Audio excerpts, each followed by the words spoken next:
Sveiki visiem, kas klausās mūsu podcastu Fizikas fakti.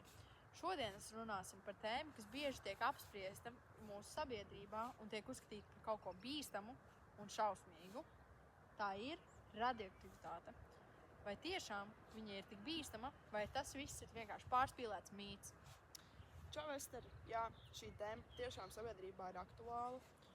Un radioaktivitāte pārsvarā tiek uztvērta kā kaut kas tikai negatīvs. Taču tā ir arī ļoti būtiska pozitīva loma gan medicīnā, gan zinātnē. Tieši tā. Tātad mūsu šodienas tēze ir radioaktivitāte ir bīstama, bet tās bīstamība ir atkarīga no vairākiem faktoriem.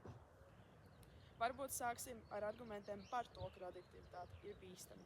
Piemēram, Černobiļas katastrofa. Tā ļoti skaidri parādīja, cik būtiskas sekas var atstāt radioaktivitāte gan uz vidi, gan uz cilvēkiem. Arī tāpat Hirošima un Nagasaki lielās bombardēšanas, kur īsā laika periodā tika izstarota lielas radiācijas devas. Bet šeit arī ir tie mūsu atslēgas vārdi. Milzīgs daudzums īsā laika periodā. Svarīgi saprast, tie ir ārkārtēji gadījumi. Pāriesim pie argumentiem, kur radioaktivitāte cilvēkiem palīdz. Varbūt tev ir kāds piemērs? Jā, piemēram, medicīnā. Radioaktīvie izotopi tiek izmantoti vēža ārstēšanā vai diagnostikā, piemēram, CT skenēšana. Manuprāt, arī ir kaut kas, kad radioaktivitāte tiek izmantota pārtikas sterilizēšanā.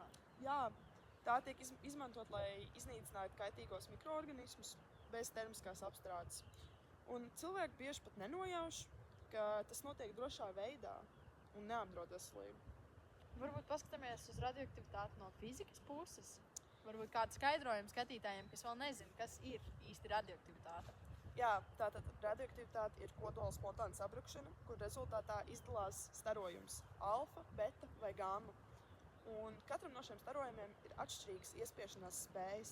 Tātad katrs no šiem starojumiem izdara atšķirīgu kaitējumu mūsu audēm. Vai varbūt tu zini, kurš ir viskaitīgākais no starojumiem? Gamma starojums ir viskaitīgākais. Jā, tātad bīstamība nav mīts, bet mīts ir tas, ka radioaktivitāte vienmēr ir slikta. Jā, varbūt pārējiem uz skatītāju jautājumiem. Es domāju, ka jā. Pirmais jautājums. Sveiki! Esmu uztraukta māte, kas bieži saņem šķības skatienus, kad saku, ka nevēlos, lai mans bērns zobārsta apmeklējumā saņem zobu rentgenu, jo baidos, ka tas varētu veidot manam bērnam mutācijas. Šis ir viens no lielākajiem stereotipiem, kas ir jauno māmiņu vidū. Vai ir minēts, cik bērnam ir gadi? Bērnam ir 14 gadi. Jāņem vērā tas, ka radiācija ietekmē bērnus vairāk nekā pieaugušus cilvēkus. Tomēr radiācijas daudzums, ko mēs saņemam, piemēram, zobu rentgenā, ir ļoti minimāls. Man liekas, ap 0,005 milisvītari, jā. Tomēr, ja mēs salīdzinām šo daudzumu ar daudzumu, ko mēs saņemam, piemēram, parastākajā lidojumā no Rīgas uz Londonu, kas ilgst apmēram 2 stundas, kaut kā tā. 2-3 stundas, jā. Ir 0,05 milisvītari. Līdz ar to tas daudzums, ko mēs saņemam zobu rentgenā, ir vienkārši niecīgs.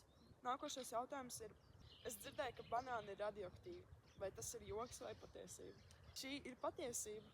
Banāni satur kālija 40 radioaktīvo izotopu, bet tā deva ir tik niecīga, ka tev būtu jāpēt 1000 tie banāni, lai tā kaut kas bīstams notiktos terminī.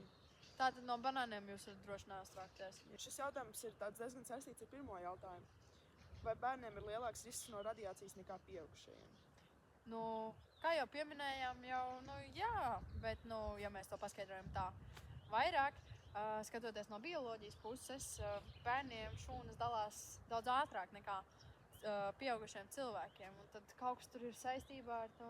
Ar to dzīves ilgumu, jā. Bērni, viņi dzīvos ilgāk, viņi dzīvos vēl ilgi, tātad viņiem būs ilgāks laiks, kurā viņi varēs izjust šīs radiācijas sekas. Turpretī, piemēram, cilvēks, kurš 60 gados saņem šo radiāciju, viņš jau nedzīvos tik ilgi, lai pilnībā izjustu šīs sekas. Un pēdējais jautājums mums ir šāds. Vai CT skenēšana ir bīstama, ja jāveic vairākas reizes? CT skenēšanā mēs saņemam daudz lielāku radiācijas devu nekā rentgenā.